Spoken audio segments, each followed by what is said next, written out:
Looks so real you could bite it, but surprise, it's not even real fruit.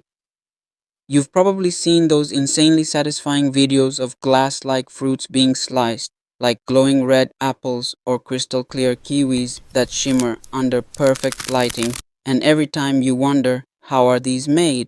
Well, you're about to find out. Just follow the screen recording step by step as we break down exactly how to create your own viral glass fruit cutting ASMR video.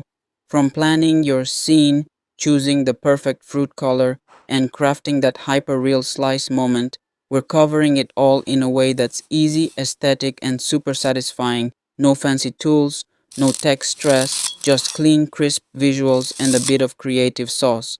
Stick around till the end because I'll be sharing some secret tricks that make these videos go ultra viral, ready to make your viewers say, wait, is that even real? Let's dive in.